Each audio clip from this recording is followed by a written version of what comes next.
বন্ধুরা, জঙ্গলে একটাই নিয়ম, হয় মারো নয়তো নিজেই মরো। জঙ্গলে বেঁচে থাকার জন্য প্রতিনিয়ত লড়াই করতে হয়, কখনো শিকার ধরার জন্য তো কখনো নিজের জীবন বাঁচানোর জন্য, আবার কখনো বা তৃষ্ণার্ত অবস্থায় পানি পান করতে গিয়ে লড়াই করতে হয়। আজ আপনাদেরকে জঙ্গলি প্রাণীদের সাথে ঘটে যাওয়া এমন কয়েকটি লোমহর্ষক ঘটনা দেখাবো, যেগুলো দেখে আপনিও বুঝতে পারবেন যে জঙ্গলের জীবন কতটা চ্যালেঞ্জিং হয়ে থাকে, যেখানে বড় প্রাণীরা ছোটদেরকে দুর্বল ভেবে শিকার করতে এসে নিজেই শিকার হয়। আজকের ভিডিওটি খুবই ইন্টারেস্টিং হতে চলেছে, চলুন শুরু করা যাক। ওয়ার্থক একটি তৃণভোজী প্রাণী যারা মাটিতে গর্ত করে বসবাস করে। এখানে ঘাস খাওয়ার জন্য একটি ওয়ার্থক গর্ত থেকে বের হচ্ছিল। এমন সময় তাকে দেখে ফেলে একদল সিংহ। এরপর তার পিছু নেয়, যেখানে সে তার বাচ্চাদেরকে নিয়ে ঘাস খাচ্ছিল, আর অন্যদিকে সিংহ তার উপরে আক্রমণের সুযোগ খুঁজছিল। এরপর সুযোগ বুঝেই ওয়ার্থকের উপরে আক্রমণের জন্য তারা করে। অনেক চেষ্টার পরেও বড় ওয়ার্থককে সিংহ ধরতে পারেনি। সবাই গর্তে গিয়ে লুকিয়ে পড়ে, কিন্তু ছোট্ট একটি ওয়ার্থকের বাচ্চা সিংহের কবলে আটকে পড়ে। তবে এটিকে শিকার করার আগেই কোনো রকমে সে সিংহের হাত থেকে পালিয়ে যায়।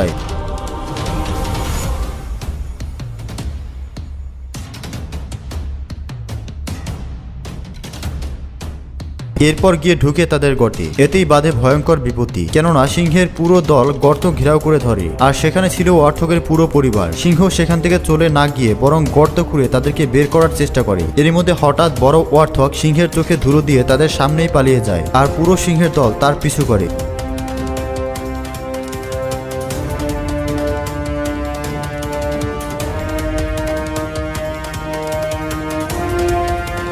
আর এই সুযোগে তার বাচ্চারাও গর্ত থেকে পালিয়ে যায়। আর অন্যদিকে সিংহের পুরো দল বড় ওয়ার্থকের পিছু নেয়, কিন্তু শেষ পর্যন্ত তারা প্রাণীটিকে ধরতে পারেনি। ক্লান্ত সিংহ কিছু দূরে যাওয়ার পর থেমে যায়, আর এভাবেই ওয়ার্থকের পুরো পরিবার নিশ্চিত মৃত্যুর হাত থেকে বেঁচে যায়।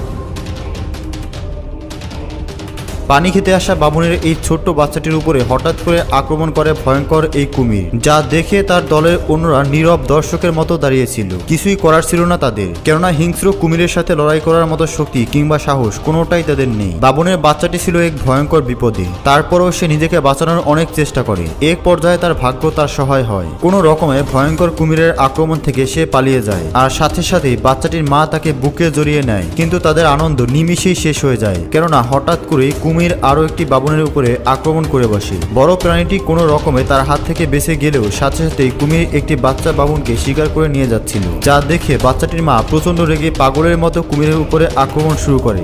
এরপর কোনো রকমে কুমিরের মুখ থেকে নিজের বাচ্চাকে ছাড়িয়ে নেয়, কিন্তু দুর্ভাগ্যবশত বাচ্চাটি ততক্ষণে মারা গিয়েছিল।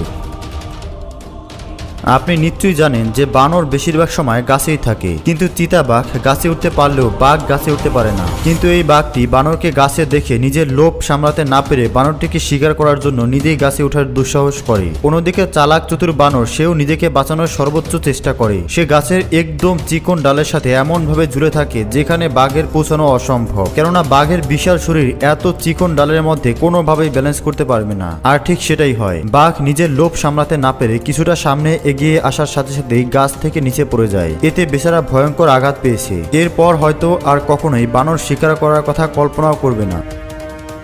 এই হাঁসটি লেকে সাঁতার কাটছিল। সে কল্পনা করেনি একটি সিংহ তার উপরে ঝাঁপিয়ে পড়বে। এক মুহূর্তে সিংহটি তাকে শিকার করে ফেলে, কিন্তু সিংহকে সুস্বাদু হাঁস শিকার করতে দেখে আরো কয়েকটি সিংহ তার খাবারের ভাগ বসাতে চলে আসে, আর শুরু হয় তাদের মধ্যে লড়াই। আর এই সুযোগেই হাঁস সেখান থেকে পালিয়ে যায়, কেননা সিংহ হাঁসটিকে উপরে নিয়ে গেলেও হাঁসটি তখনও ছিল জীবিত। এই দৃশ্যটি সিংহের দল দাঁড়িয়ে থেকে দেখা ছাড়া আর কিছুই করার ছিল না।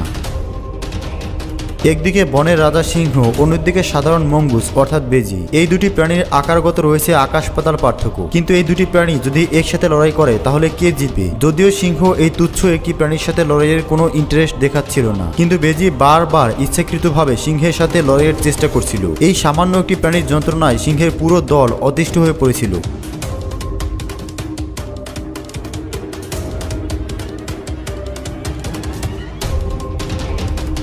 তাই এক পর্যায়ে সিংহ বাধ্য হয়ে প্রাণীটিকে আটকে ধরে, কিন্তু তাকে প্রাণী না মেরে বরং তাকে ছেড়ে দেয়। যদিও এই আক্রমণে বেজি অনেকটাই আহত হয়ে পড়েছিল, কিন্তু তারপরেও সে বারবার সিংহের সাথে লড়াই করতে চাচ্ছিল। তাই তার উপর প্রচন্ড রেগে পুনরায় তার উপরে আক্রমণ করে। যদিও তখন বেজি প্রাণ বাঁচিয়ে কোনো রকমে পালানোর চেষ্টা করছিল, কিন্তু এক থাবায় সিংহ তাকে প্রাণে মেরে ফেলে। এজন্যই বলে নিজের ওজন না বুঝে যার তার সাথে লড়াই করতে গেলে এমনই হয়।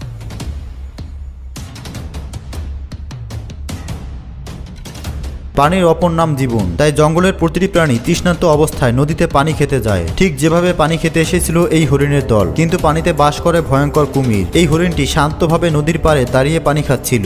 এমন সময় একটি ভয়ঙ্কর কুমির সেখানে চলে আসে, যা দেখে তারা বিপদ মনে করে অন্য পাশে পানি খাওয়ার জন্য চলে যায়। কিন্তু নদীর যেই পাশেই যাক না কেন, কুমির তো পুরো পানিতেই রাজত্ব করে, তাই সেই কুমির ওখানে চলে যায়। যা হরিণ বুঝে ওঠার আগেই কুমির তীব্র গতিতে হরিণের উপরে আক্রমণ করে বসে। এরপর তাকে টেনে নদীতে নিয়ে যায়। এটি দেখে আরো একটি কুমির সেখানে চলে আসে। এরপর দুটি কুমির মিলে খুবই ভয়ঙ্করভাবে হরিণটিকে শিকার করে। এখানে দুটি চিতাবাঘ হঠাৎ একটি বাবুন্স দেখতে পায়, কিন্তু হঠাৎ করেই বাবুনের উপরে আক্রমণ না করে বরং তাদের নিজেদের মধ্যেই কে আগে প্রাণীটিকে শিকার করার জন্য দেখেছে তা নিয়ে লড়াই শুরু হয়ে যায়। আর এই সুযোগেই প্রাণীটি পালিয়ে যায়। কেউ যখন প্রচন্ড দুষ্টামি করে তখন তাকে বানরের সাথে তুলনা করা হয়, আর করা হবেই না কেন। এখানে দেখুন একটি বানরের কি দুঃসাহস, সে হিংস্র বাঘের সাথে মজা করছে। ভাবা যায় গাছের সাথে ঝুলে থেকে সে একের পর এক বাঘের মাথায় থাপ্পড় দিচ্ছিল, লেজ ধরে টান দিয়ে চলে যাচ্ছে এক ডাল থেকে অন্য ডালে। বেশ মজায় আছে সে। একবারও চিন্তা করেনি এই বাঘ যদি তাকে একবার ধরতে পারে তাহলে তার কি অবস্থা করবে। সে তার মতো মজা নিচ্ছে, আর অন্যদিকে বেচারা বাঘ সহ্য করা ছাড়া আর কিছুই করার ছিল না তার। তবে এরই মধ্যে বাঘ হঠাৎ এক লাফে বানরের বাচ্চাকে কামড়ে ধরে নিচে নিয়ে আসে। বানরের মজা করা নিমেষেই সাজায় পরিণত হয়। এজন্যই বলে যার তার সাথে মজা করতে নেই। লেজার্ড কতটা ভয়ঙ্কর তা নিশ্চয়ই জানেন, কিন্তু এই ভয়ঙ্কর প্রাণীটি নিজের ঘরেও নিরাপদ নয়। মাটির মধ্যে গর্ত করে সেখানে লুকিয়েছিল প্রাণীটি, কিন্তু তার দিকে নজর পড়ে ভয়ঙ্কর চিতাবাঘের। চিতাবাঘ গর্তে ঢুকে তাকে কামড়ে বের করে। এরপর পুরো দল মিলে তাকে খুবই ভয়ানকভাবে শিকার করে।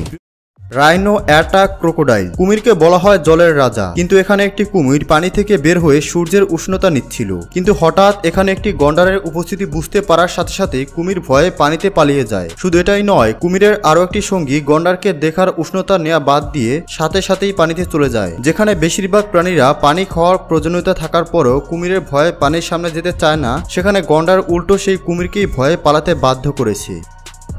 Rhino versus wild dog. গন্ডার কতটা শক্তিশালী তা জঙ্গলের প্রায় প্রতিটি প্রাণী জানে, আর এজন্যই তাদের সাথে লড়াই করার চিন্তাও করে না, কারণ তারা খুব ভালো করেই জানে এদের ভয়ানক শিং তাদেরকে দুই ভাগ করেও ফেলতে পারে। কিন্তু এখানে দেখতে পাচ্ছেন একদল জঙ্গলি কুকুর গন্ডার শিকার করার দুঃসাহস করেছে। যদিও জঙ্গলি কুকুর খুবই হিংস্র আর শক্তিশালী, জঙ্গলি কুকুরের এই দল গন্ডারকে চারিপাশ থেকে আটকে ফেলার চেষ্টা করছিল। এদের অনেক সাহস আর বুদ্ধি থাকলেও এরা খুব ভালো করে জানে গন্ডারের মতো এমন বিশাল আকারের প্রাণী যদি একবার এদের শরীরের উপরে পড়ে তাহলে তাদের আর বেশি বাড়ি ফিরতে হবে না। তাই এরা প্রাণীটির খুব বেশি কাছে যাওয়ার দুঃসাহস করছে না। গন্ডারও নিজের ক্ষমতা দেখানোর জন্য ধীরে ধীরে এর সামনে আসার চেষ্টা করে, আর হঠাৎ করেই গন্ডার তীব্র গতিতে দৌড়াতে শুরু করে এবং জঙ্গলি কুকুর এই প্রাণীটির এমন ভয়াবহ রূপ দেখে সাথে সাথে পালিয়ে যায়।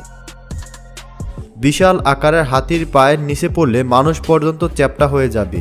অন্যদিকে জঙ্গলি মহিষও অনেক শক্তিশালী। তবে এখানে একটি জঙ্গলি মহিষ দল থেকে আলাদা হয়ে হাতির এলাকায় এসে বিশ্রাম নিচ্ছিল, যা দেখতে পেয়ে হাতি তার উপরে খুবই ভয়ানকভাবে আক্রমণ শুরু করে।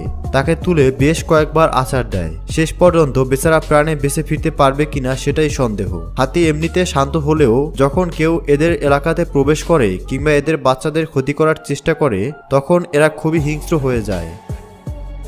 এখানে একটি কচ্ছপ দেখে ঘোড়া তার সামনে আসে। সে ভেবেছিল এটি হয়তো খাওয়ার মতো কোনো জিনিস, কিন্তু এর সামনে আসার পর হঠাৎ করেই কচ্ছপ তার মুখে এমন কামড় দেয় যে বেচারা ভয়ে লাফিয়ে কয়েক ফুট দূরে গিয়ে পড়ে।